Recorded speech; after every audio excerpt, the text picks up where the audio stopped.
est en train de me prendre en photo, ce que je n'aime pas du tout. Je ne vois pas Outa, mais je sais qu'il est là. Voilà, il est là. Il est assez au milieu pour une fois. Voilà. Nous avons eu la chance d'avoir le vernissage des photos splendides de Michael Owuna mardi soir à la bibliothèque. Et ce soir, nous allons visionner son film, et son film extraordinaire, visionnaire, vous allez le voir dans un instant. Je suis très honorée de vous présenter Michael Owuna, qui est un artiste multimédia américano-nigérian, cinéaste, ingénieur et le président de la commission d'art public et de design civique de la ville de Pittsburgh. Oui. Et ce n'est pas fini. Michael est le directeur de Michael Owuna Studios, une société de production artistique à service complet, et le cofondateur de Rainbow Serpent, une organisation artistique pour les personnes noires LGBTQ. En explorant les intersections de la technologie, de l'art et des cosmologies africaines, son travail cherche à élucider une vision émancipatrice de possibilités qui ravive les systèmes de connaissances traditionnelles africaines et pousse les gens au-delà de toutes les limites, restrictions et frontières. Le travail de Michael a été exposé en Afrique, en Asie, en Europe et en Amérique du Nord, et se trouve dans divers endroits comme au Metropolitan Museum of Art, le Nasher Museum of Art, c'est difficile l'anglais et le français, là j'ai du mal à mélanger, le Museum of Fine Arts à Houston, notre musée ici à Middlebury College, également à l'Equal Justice Initiative, à la Duke University Pratt School of Engineering et au National Taiwan Museum.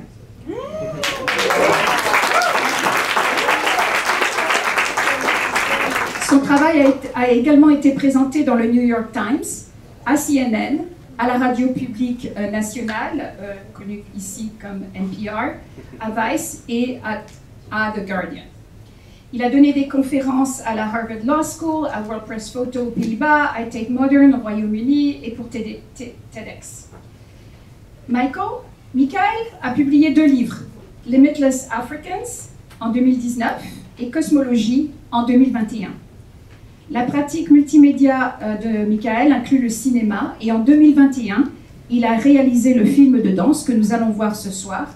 Pardon pour la prononciation, Michael. Obi Mbu, La Maison Primordiale. Le travail de Michael a été commandé pour toutes sortes d'installations majeures d'art public par des organisations telles que le Andy Warhol Museum, l'Orchestre symphonique de Pittsburgh, la Cleveland Foundation, le Contemporary Art Museum Raleigh, l'Aéroport international de Pittsburgh et Orange Barrel Media. Je t'ai dit que j'allais tout dire, Michael. Comme je vous le disais mardi soir, et j'ai presque fini parce que c'est Michael qui nous intéresse ce soir, Michael est un grand artiste. Vous allez le constater de nouveau ce soir. C'est un ancien étudiant des écoles de langue que nous avons eu la chance d'avoir parmi nous à l'école de français.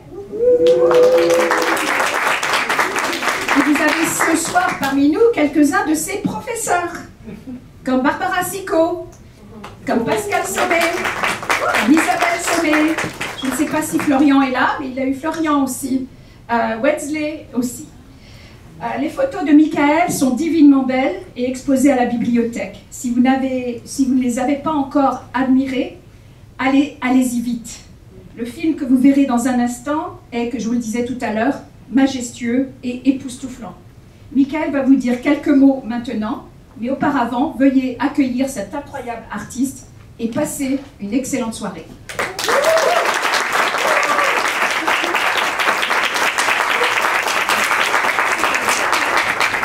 Oh, merci, madame la directrice. Un peu gênant, quoi. Mais bonsoir. Merci d'être venu ce soir pour la projection de mon premier film, Obi Mbu, La Maison Primordiale. Cette projection est malheureusement, le dernier engagement de ma résidence artistique à l'École de français cet été. Et je voudrais vous remercier tous et toutes de m'avoir accueilli si chaleureusement cette semaine. La projection de ce soir dure 30 minutes, après laquelle nous aurons du temps pour des questions et une discussion. Pour vous donner un peu de contexte avant de commencer, ce film se déroule dans le système stellaire Sirius et il raconte un mythe d'origine ouest-africaine Igbo. Oh, il y a des Igbo ici? Ah, ouais, trop! Ouais. Tout le monde est Igbo. En Igbo, on dit Igbo Kwenu. Les Igbo sont vraiment partout. Ce mythe se concentre sur une mystérieuse chambre hypostyle sacrée au centre de la maison primordiale dans laquelle Chukwu, le grand dieu du peuple Igbo, entre et sort en dansant. Son travail secret pique la curiosité de son double féminin, Eken Chukwu, et ce qui conduit à une série d'événements et à la création du monde. Le film, co-réalisé par mon collaborateur Marcus Red et moi, présente un spectacle de danse qui explore le mouvement de deux danseurs, Croy Boubenier et Victoria Watford, illuminés sous un fond de lumière ultraviolette. J'espère que le film va vous plaire et merci encore d'être venu ce soir.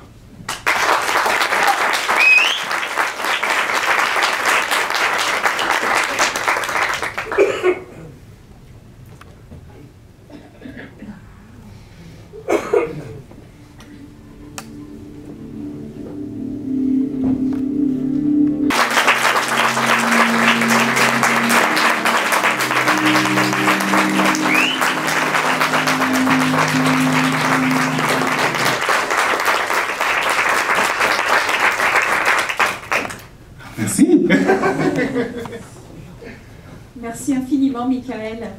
Et dans la tradition middleburyienne, je vais inviter les étudiants à poser les premières questions, s'il vous plaît. Ou faire des commentaires.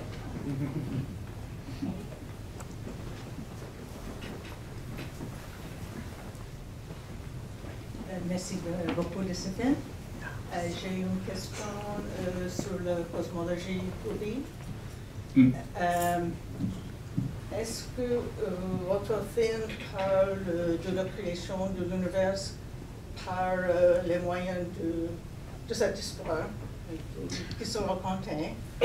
Oui, et je me demande si dans la cosmologie Ubi, il y a, est-ce que le maintien de l'univers, le maintien du bien-être et du bon ordre de l'univers, est-ce que ça dépend aussi des dieux ou des déesses ou d'autres êtres surnaturels?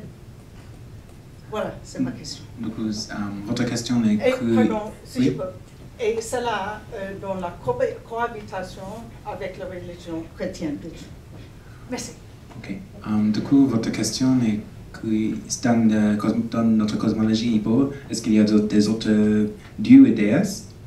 Non, je me demande quel est leur rôle actuel des dieux ou déesses dans le maintien de l'univers, la continuation, si vous voulez. Oui.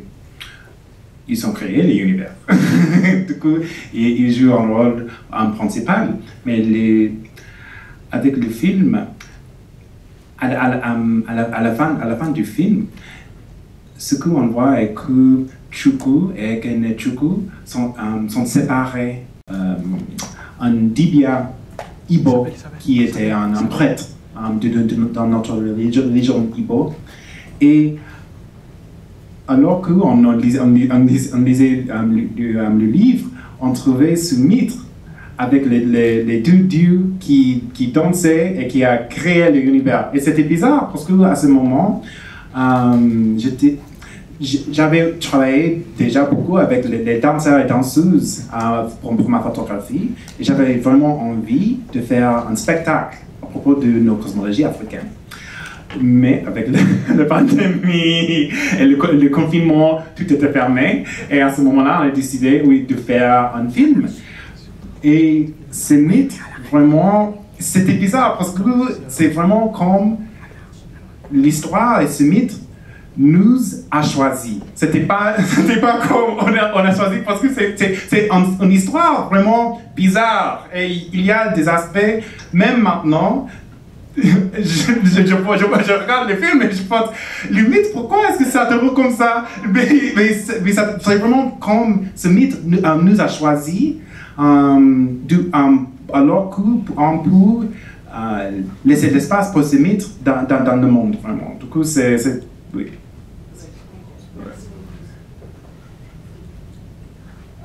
Merci pour le film, vraiment belle, visuellement inspirant. Mais je voudrais savoir comment tu as travaillé sur les scènes, sur la création de les scènes, et aussi les visualisations que nous avons vues sont produits des collaborations avec des astrophysiciennes ou avec qui tu as... Pour du scène, on a fait référence à les reportages qui étaient écrits par les anthropologues français avec les cosmologies Dogon et aussi la cosmologie Igbo. Et on a trouvé aussi des images des temples dans nos villages. Et on a aussi mis ces dessins dans le scène. Et la deuxième question était quoi? La visualisation. Pourquoi? Oh, ouais. Et est-ce qu'on a collaboré avec un astrophysicien? Qu'est-ce que vous avez fait pour les créer? Oui. Pour la visualisation, on a commencé par peindre le corps du danseur avec de la peinture fluorescente et on a utilisé la lumière ultraviolette pour illuminer le corps. Avec ça, ça a créé la visualisation comme ça, de créer une ambiance super cosmique et tout ça, pour vraiment illuminer le corps comme le dieu et la déesse. Oui. Mais on n'a pas collaboré directement avec un astrophysicien. Pas comme ensemble les moments de Big Bang. Oh, ok, je sais. Oui. Non, ça, ok, avec le Big Bang et tout ça. Ça, en fait, ça se trouve dans le mythe. Et c'est intéressant parce que nos cosmologies africaines ont ces idées déjà qui prévoient vraiment la science qu'on voit aujourd'hui. Du coup, c'est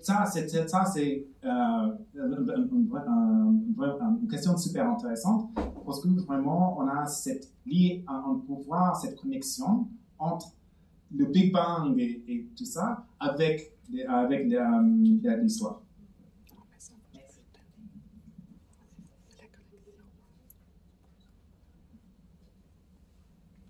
Merci beaucoup, c'était magnifique. Moi, j'aimerais bien savoir pourquoi vous avez choisi cette histoire-ci et qu'est-ce que vous a touché le plus profondément? La première question était quoi? Pourquoi on a choisi quoi? Ouais, cette histoire-ci, oui. sur la création de l'univers. Oui. Pour moi, parce que je suis Igbo, je suis américain, mais d'origine Igbo, et c'est intéressant pour moi parce que même les membres de ma famille qui ont grandi en Afrique, ils n'ont jamais entendu parler de nos mythes d'origine Igbo. Le seul mythe qu'ils connaissent, c'est le mythe d'Adam et Ève et de Bible. Et du coup, je l'ai trouvé super importante de vraiment mettre en lumière nos cosmologies et de faire ressusciter nos cosmologies avec ces belles idées de la noirceur et notre place vraiment dans l'univers. Ça, c'est la raison pour laquelle j'aime. On a vraiment, ça m'a motivé vraiment de choisir ce thème pour le film. Et ta deuxième question était quoi? Qu'est-ce qui vous a touché le plus profondément dans cette histoire? Oh, dans cette histoire. En fait, avec le film, le truc qui m'a touché le plus était ça a été arrivé après on a déjà filmé le film.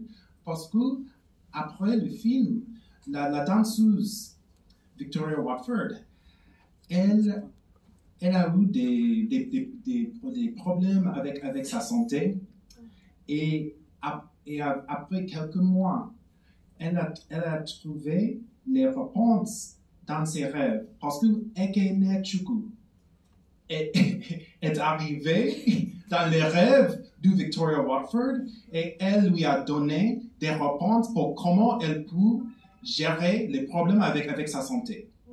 Du coup, on a vu que nos cosmologies étaient vraiment vivantes et pouvaient vraiment changer nos vies. Du coup, ça c'est une petite histoire. Et est-ce que vous pensez que la cosmologie peut vivre ensemble avec la christianité et les autres religions? Oh.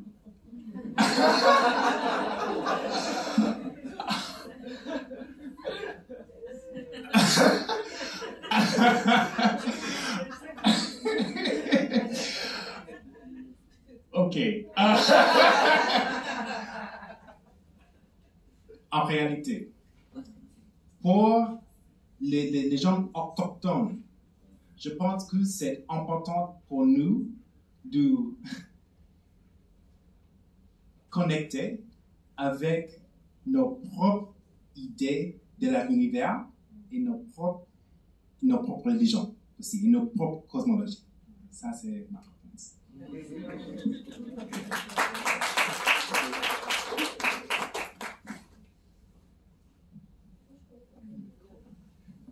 je voulais savoir, du coup,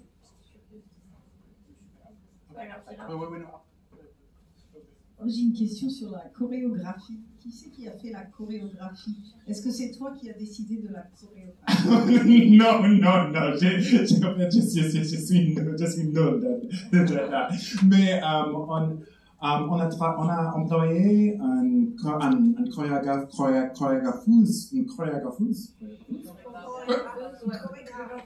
Oh, ok, ça marche.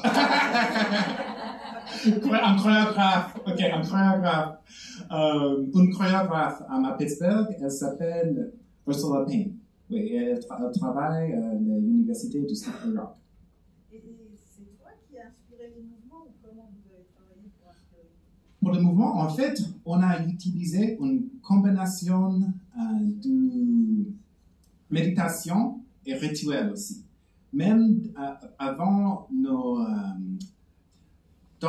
avec la danse, pendant quelques séances, on a fait les méditations pour que le danseur et le chorégraphe peuvent rencontrer les dieux et les déesses. Et ils leur ont demandé comment est-ce qu'ils veulent être représentés avec la danse. Et avec ça, ils ont, après la méditation, ils nous ont montré la danse que Chukwu et Ekene Chukwu leur ont montré.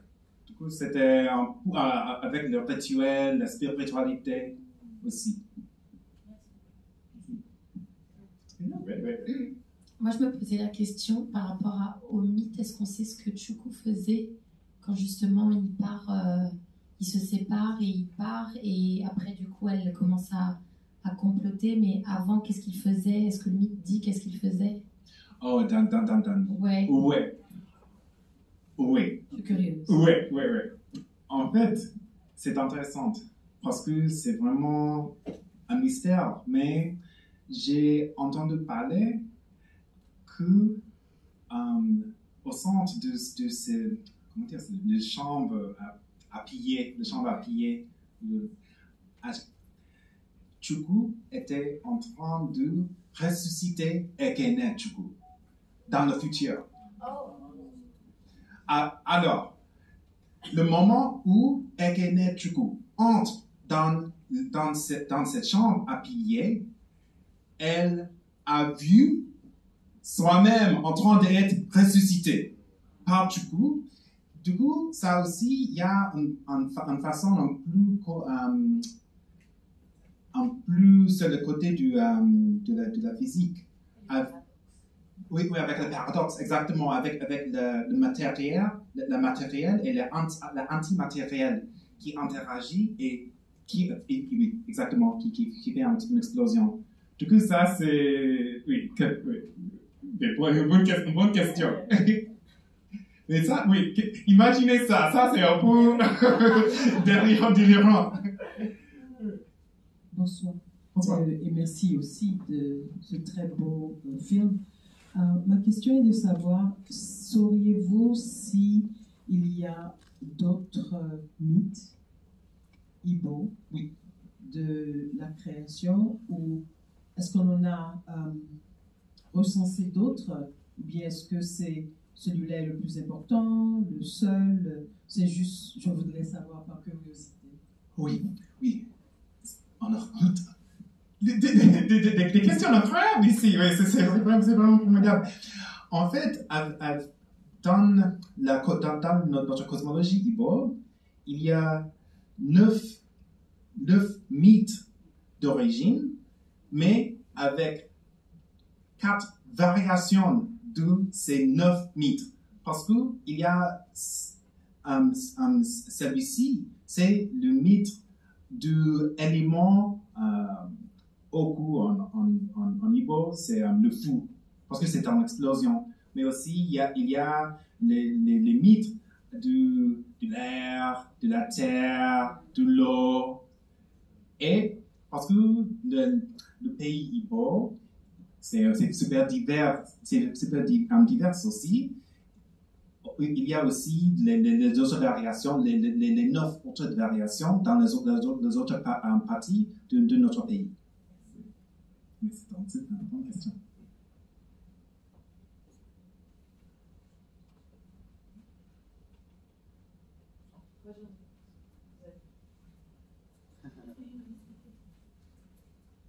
Et à la fin, donc juste avant la séparation, l'acte 4, à la fin, il y a 4 paniers, il y a 4 sphères.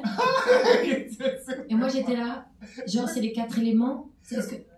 Oui, c'est ça, Okay. c'est ça. Il y a le 4 éléments, mais aussi le 4 directions, nord, sud, est, ouest. On a aussi les 4 étoiles du système stellaire, Sirius aussi.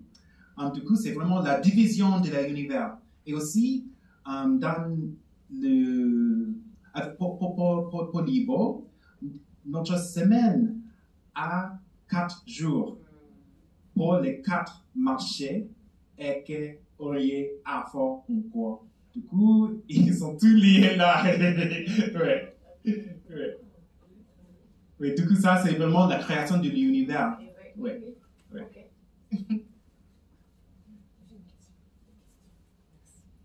Combien de temps ça a pris de faire tout ce film? On a commencé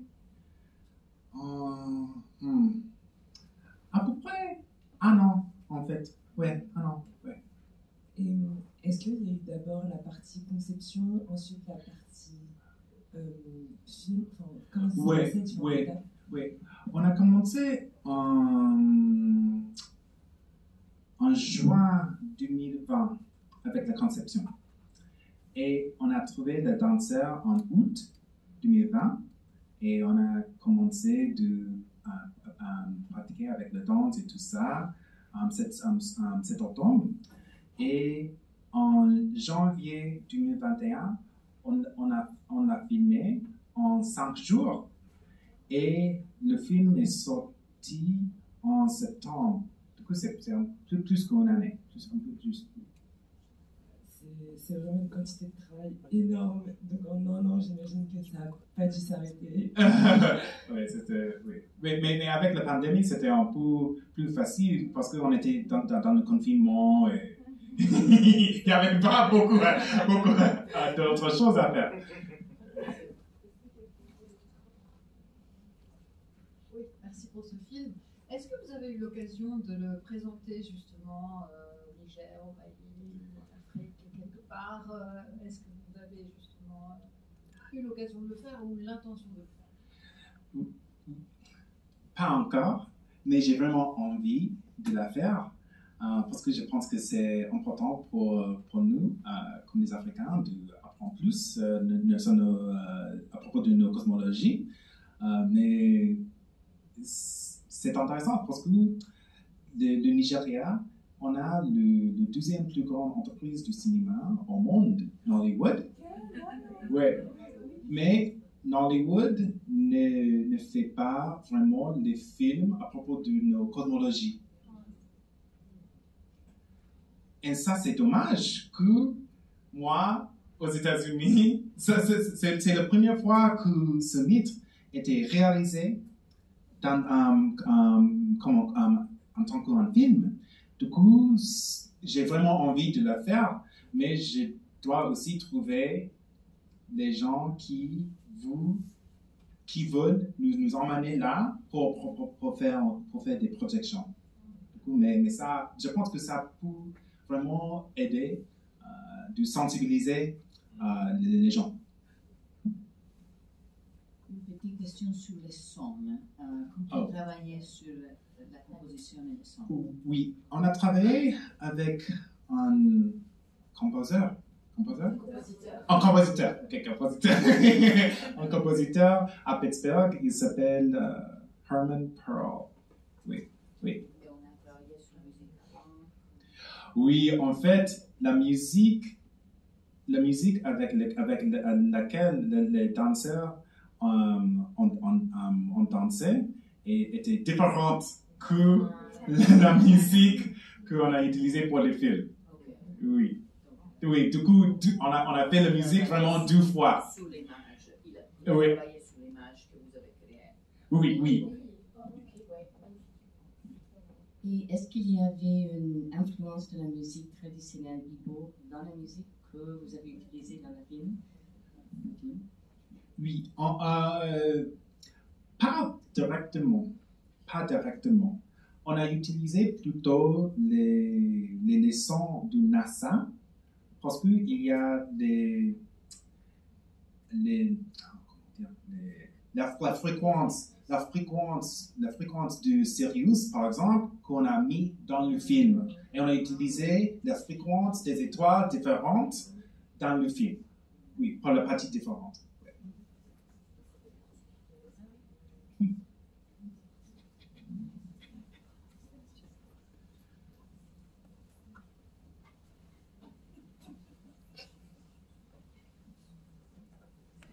Merci Michael de nous transporter dans ce monde incroyable.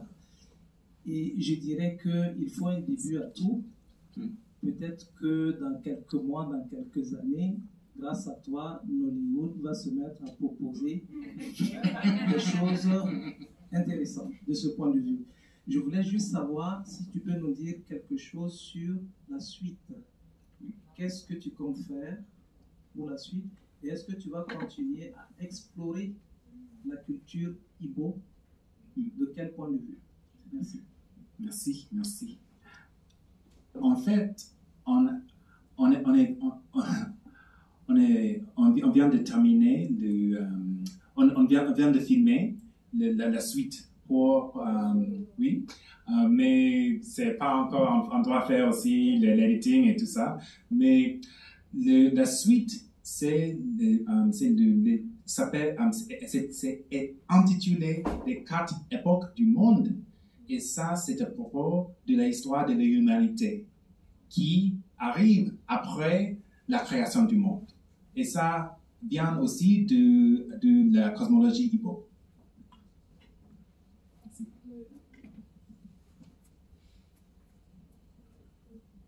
Moi, je me demandais, du coup, comme c'est une mythologie, est-ce qu'on a une idée de son inscription dans l'histoire d'une temporalité à partir de... Enfin, j'imagine que c'est des mythes qui ont été transmis oralement. Du coup, est-ce que c'est possible de les placer quelque part ou pas? En fait, je sais pas. Oui, je sais pas. Malheureusement, parce que avec la colonisation et tout ça, c'est difficile de savoir exactement quand chaque mythe était créé et tout ça. Mais oui, c'était important pour moi de trouver ce mythe, mais je sais pas exactement quand il était créé.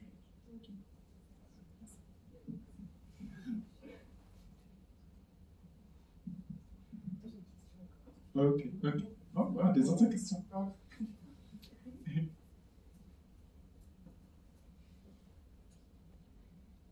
Merci beaucoup et désolé.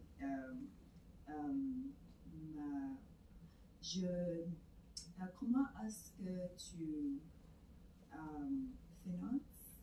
Bonne question. Est-ce que il y a un sponsor pour le film Oui, c'est dur comme artiste. Oui, c'est dur pour les artistes. On a reçu une subvention de la fondation Heinz à Pittsburgh. Oui, Heinz, oui, comme le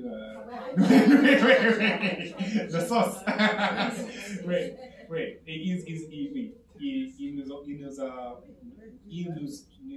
a soutenu avec les filles.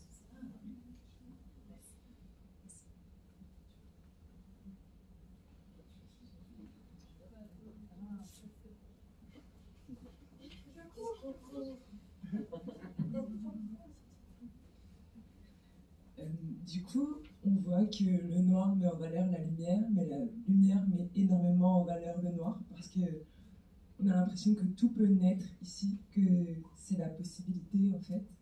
Et la qualité du noir, elle est incroyable, il est nickel, c'est impressionnant. Et je voulais savoir, est-ce qu'il y a eu de la post-production après? Quel type? Oui, tout à fait. On a utilisé les logiciels Adobe Premiere et Adobe After Effects pour vraiment faire ces effets et de jouer avec les couleurs. Vraiment de faire que le noir est vraiment noir. Ouais, c'est vraiment puissant. Oui, parce que ça c'est super important pour nous et pour le mythe aussi. Oui. Mais on a utilisé la post-production pour faire ça. Vous aimez ça? Le noir!